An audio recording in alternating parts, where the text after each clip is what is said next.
So we'll get right into it now. U.S. title match on the kickoff show. No one cares about. No one even knows it's happening because they haven't been on TV in a year. Kalisto, Ryback, Donnie. Who do you got going over here? I'm going to sleep during this match. No, I don't know. Kalisto. I don't care at all. And it doesn't matter at all. There has been no build, literally no build at all to this. And if there's a title change, it means nothing. If Kalisto wins, it means nothing. I don't care. Kalisto wins because I don't care. It's funny because Ryback was complaining about being in the pre-show at WrestleMania, so they put him on the pre-show for Payback too. I thought that was pretty fun. I don't know. I doubt it was intentional. I just thought it was a great coincidence. RJ, who do you got going over here? Kalisto, I guess. I honestly don't care either. The real losers, the fans. I like Kalisto, but they literally have done nothing with him as United States champion, so I honestly don't care about either guy. I like Kalisto, but I guess Kalisto. You gotta go Kalisto. You're not like it really Like I said, it's not like Ryback won. People wouldn't even care because Yeah. that belt hasn't been on Raw in like a month. Ridiculous. Ridiculous. It is ridiculous. I got Kalisto too. Ziggler and Baron Corbin, RJ? Baron Corbin. It's got to be Baron. If Ziggler wins, it's not like last year where if Ziggler wins and when he beats Sheamus, then Corbin attacks him afterwards. He can't lose. He cannot. They're under no exception, under no circumstance should Dolph Ziggler win. I'm done. But Baron Corbin should win, and I think he will win. Any thoughts on this, Donnie? Who do you got going over? Well, now that you just said that, I assume that Vince McMahon's going to hear this and be like, so he thinks that I'm not going to freaking put Ziggler over? Wait till he sees what I do. Because that's what WrestleMania felt like. I was like, there's no way Jericho beats, you know what I mean? There's no way Jericho's going to beat Styles. There's no way that freaking Zack Ryder's going to win this. No way. He heard me say those things, and he's like, you're dumb. So, yeah, Baron Corbin, in my mind, in my heart, logic tells me Baron Corbin should just kind of, it'll be a good match, but at the end, Corbin's going to whip up on Ziggler's ass. And he should, because he is being booked as this tough, top heel guy. So, yeah, you got to put him over Ziggler. It's got to be Corbin. I mean, that's the only thing that makes sense. And if Ziggler wins, that makes sense for WWE because they like to do the opposite, like you said. After that, in the finals of the WWE Tag Team Title #1 Contenders Tournament, Enzo Amore and Colin Cass against the Vaudevillains. Donnie, who do you got? I said it earlier. I think the Vaudevillains win because the Dudley Boys get involved. They fight Enzo and Cass. They beat them down. They get involved somehow. The Vaudevillains advance because the Vaudevillains need something like this. They need a title match. I need a feud against New Day to build their credibility. And then you can give me Enzo and Cass as a secondary storyline against the Dudley Boys in the tag team division. So basically, and essentially, you have three with Usos going against Doc Gallows and Carl Anderson. You have three feuds in the tag team division. Right? Just give them two. And give the women an extra one. You know, you don't need three in the tag team. Let's spread the love around a little bit. So I think the Vaudevillains win. I agree. I feel like Dudley Boys do get involved here, as they should, costing them the win. Vaudevillains go over. Vaudevillains. It has to be Vaudevillains. I mean, I love Enzo and Cass, but that makes the most sense. For the Women's Championship, WWE Women's Championship, Charlotte, Natalya. Charlotte. Easy answer. Easy answer. It's got to be Charlotte. Natalya might get her moment, but it would make no sense. And I don't even think Bret Hart even wants to be there, according to what he said on Twitter or something like that. He said, I don't even want to be at Payback. Yet they're still advertising him anyway. But anyway, yeah, I got Charlotte going over here. Donnie, who do you got? It's got to be Charlotte. I just can't wait to see Bret Hart's bitter face when he is yelling and he's like, "Oh, this is not good." 4 out of 10. He's going to give this match, even though this could be the best match of the night because, well, Sami Zayn owns too. But these two women never have bad matches. We saw in NXT Roadblock. It was one of the best matches of that show. So when these two women fight each other, it's fantastic. It's Flair and Bret Hart interacting. That should be fun. Mm-hmm. So at the very least, this will be a fun match. Charlotte will win, but it'll be fun. I agree. It should be a good match, despite the fact that Natalya is not really a threat to the title anymore. After that, for the Intercontinental Championship, Miz versus Cesaro. Donnie, who do you got going over here and taking the title? I want Cesaro to win, but I could easily see the Miz, Maurice getting involved and causing a disqualification or something like that. The Miz just retains.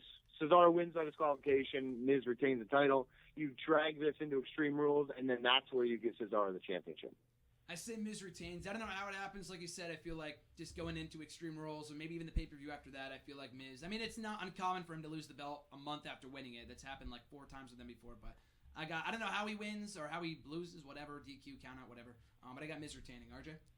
You gotta have Miz retaining here. I think Maurice is probably gonna involve somehow. Like Dirty Tactics, maybe set up a steel cage, Extreme Rules. eliminate Maurice from involving herself. I like it. Good stipulation. Makes sense, too, which is why they probably won't do it. So. Yeah, they're not going to do it. Did you just use logic? Please stop that.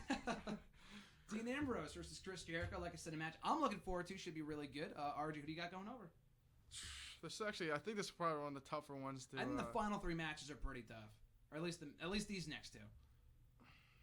I mean, it could go either way. I'll say Jericho. Okay. I'll say Jericho wins here, and then they'll face at Extreme Rules. Then Ambrose wins there. Wins there. I'll go Ambrose here. I feel like Jericho won at WrestleMania, and I don't know if he's going to give himself 2 pay-per-view victories. And then again, I didn't think he was going to beat AJ at WrestleMania, so who knows? But I don't know. I'll go Dean. I'm feeling a little on the fringe. I'm feeling the lunatic fringe, so I'll go with Ambrose. Donnie, tiebreaker. Who do you got?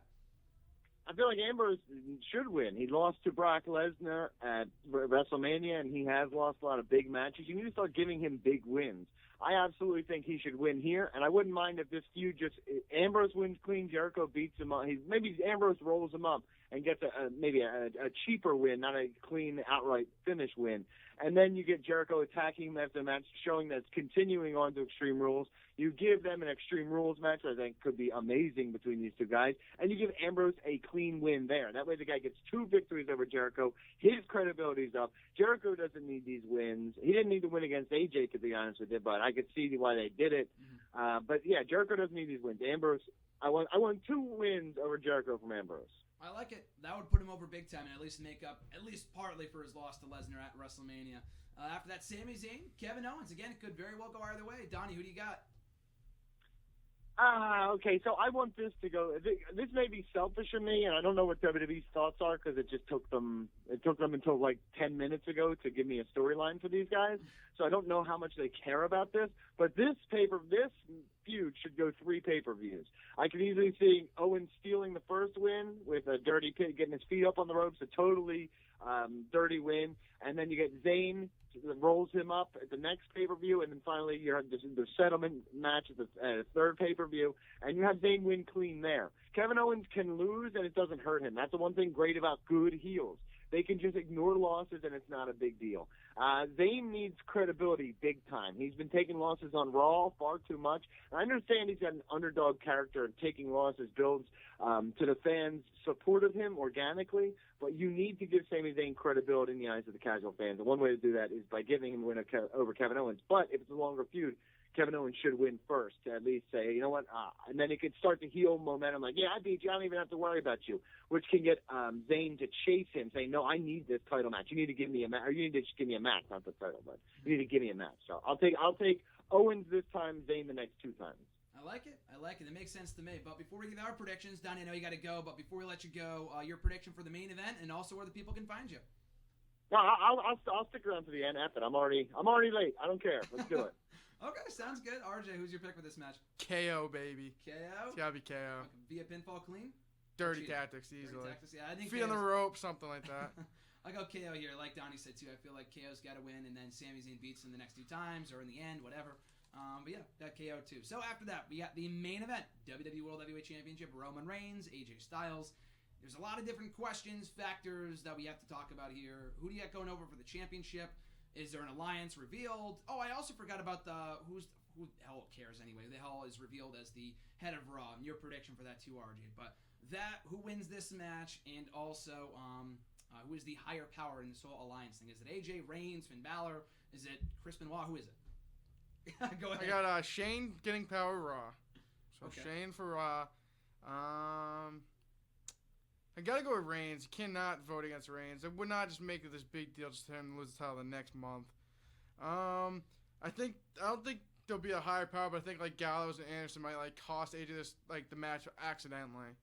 Unintentionally, yeah. So they don't do the big reveal here. So they don't do the big reveal here. Like maybe like they like try to get involved, but like accidentally or intentionally cost them the match. Like I said, they're not gonna have build Reigns all this way up to win WrestleMania just to lose the next month to Styles. It makes no sense. Do you think they could pull a Christian with Reigns and that he gets his big moment, like, oh, he's finally champion, despite the fact they didn't respond as well to that as they did to Christian's win 5 years ago? But you know what I mean? Like, maybe he wins or he loses the belt 1 month after winning it, and it's like, and he goes psychotic, and then he goes heel. Is that a possibility or no? That's a possibility, but I just don't think they're gonna. With someone like Reigns, they're building him up to be a big time. Christian's just Christian. Yeah, no, they didn't like Christian. They love Reigns and they love big dogs. So yeah, I got Reigns going over here. I don't think they do the reveal because everyone thinks that they will. I don't think Balor shows up on Sunday. Again, would be amazing. I don't see it happening because I think we're getting the rematch at TakeOver in a couple months. So it would be weird for him to be like on Raw as like this heel guy with with Gallows and Anderson. Yet he's on NXT as like a babyface chasing Samoa Joe. Like that would be like I know they did that a couple years ago with guys like Big E and Rollins and stuff, and there's that disconnect there. But NXT is as prominent as ever in the WWE universe, so it wouldn't make any sense. So anyway, yeah, I got Reigns going over here. Head of Raw, I'll just go Shane for right now. I feel like it would be like why would they keep him around past WrestleMania if he's not going to be around for like the summer? So I don't know. Either way. He'll stick around. They'll probably do Shane Triple H at SummerSlam. But yeah, I got Reigns still the champion coming out of the show. And I feel like he's not going heel on Sunday. He should, but he probably won't. Donnie, your thoughts on who's running Raw, who's winning the title here, who's walking out of Chicago as champion, and who is aligned with who in this matchup? It's a lot. It's going to be it's a big event. It's a big main event. So it's in terms of power of Raw, I think this is where you get Vince aligning himself with Shane McMahon, saying, yeah, he's going to be in charge. That's where Stephanie McMahon kind of puts her foot down and says, Dad, you pick between him and I, and that's it. And he picks Shane. Well, that's going to pit that will pit Triple H and Stephanie against Vince and Shane, which eventually I think leads to maybe a SummerSlam match. Maybe it begins a power struggle where they go against, they have two representatives going up against each other, and that eventually leads to the match that decides who really runs Raw for good or runs all of WWE. I don't know if that leads to a brand split. People have said that. I don't really think that would make as much sense right now. The roster's pretty thin now. We're complaining about not enough heels and all these injuries. I just don't think it's smart right now to do that. You could do it theoretically. I just don't like it as much as it. But back in the day, they had all the WCW and ECW guys, so it was easy to split the brands apart. Now everybody's kind of together, so I'm not sure if I like that. So Shane stays in power, and then you begin the rumblings of the authority against Vince and Shane. With that said, the main event, I think Reigns successfully retains. I don't know if he wins the match by disqualification or how it goes, but I just feel like they're going to keep the belt on him. They didn't go through all of this, and I also saw Falcon Arrow on Reddit said that Reigns, the plan is to keep Reigns at the title through at least SummerSlam. So if that's true or not, I don't know. But to me, I feel like you've done the short reign with him twice already. You need to give him some credibility. My problem is I always thought, like, okay, they're going to at least add a nice edge to his character, and he's going to become either a true tweener where he doesn't like anybody, he doesn't care for anybody, he's just this badass guy like Stone Cold was, or they're going to go full-blown heel. My problem is, while they showed signs of it and they had added elements of an edge to his character, he is still a freaking face. He is like buddy-buddy with the Usos as cousins. He is still so generic when he cuts promos. I really do not like Roman Reigns. And the more he talks, the more he acts like a face, the less I like him. And the fans, a lot of the fans who like wrestling are seeing right through him for his inefficiencies, and it's not good. So while I would love for Styles to use the backing of the Bullet Club to steal the title from him, I just don't think that happens. I think that this is where you probably get maybe accidental interference that costs them the match, or maybe on purpose. But AJ Styles gets cost the match by Anderson and Gallows. Hopefully, maybe that leads to. And I don't even think Baylor needs the Bullet Club to be with him, but if you could get Baylor to be with Anderson and Gallows going up against AJ, you're talking about an amazing, amazing feud. And then from following that, maybe you get the tag team of Reigns and AJ going up against Anderson and Gallows and even Baylor, because it's that Wyatt-Reigns tag team dynamic. It's unlikely bedfellows, and how interesting. Even if you don't like those two guys tagging up, it was super interesting because you're like, man, I've never seen this. And in wrestling, it's hard to say I've never seen something. Well, seeing AJ go up against Baylor, the two former leaders of the Bullet Club, and adding Reigns in there as an element, I was like, yeah, I'll back you up, Styles. You earned my respect. They didn't. You were right. They weren't working for you. So I think that could be cool too. I think AJ is money as a face in WWE.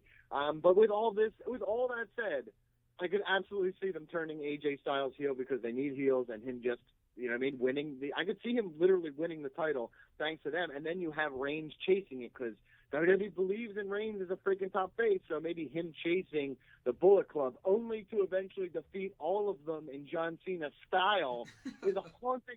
is a haunting possibility that still looms in the back of my mind. I think Reigns retains the title somehow, but in the back of my mind, I still see Super Cena and the possibility of him rearing his ugly head. I could see, now that you say that, it brings back memories, horrid memories of Cena destroying every member of the Nexus, one by one by one. The shovel came down and the Nexus was extinct forever. And I could very well see them doing that. And this is even worse because you got bigger stars in Gallows, Anderson, and AJ Styles. Wow, that's a bad thought to have. Hopefully that doesn't happen. Well, and they were, and the problem for me is they became stars somewhere else. Yes, and as someone who's watched the WWE transition of buying WCW and how they treated stars from ECW heading into WWE and WCW heading into WWE and other companies heading into WWE, it's really hard to imagine that they're going to be like, oh yeah, just you guys from another company, AJ Styles, you from TNA, Doc Gallows Anderson, you from New Japan. Here's all this push. You can have all of it you want. It's almost against everything that WWE's done. Maybe they're changing for the better, and they're realizing like, oh, who cares? They're ours now. It doesn't really matter. But something about Vince, I'm sure he's somewhere in his head. He's like, we're gonna freaking bury these guys. Wait till it's 3-on-1 with AJ, Gallows, Anderson, and Reigns just beats them all. And we're all sitting here like, we should have seen this coming. Like League of Nations a couple months ago. Remember he beat him like in a 4-on-1 match or something like that? Yeah. That's ridiculous. He did it to the Wyatt family too. He embarrassed the entire Wyatt family and then buried Bray. So all I'm saying is if you're a former member of the Bullet Club, head on a swivel with Reigns. Head on a swivel.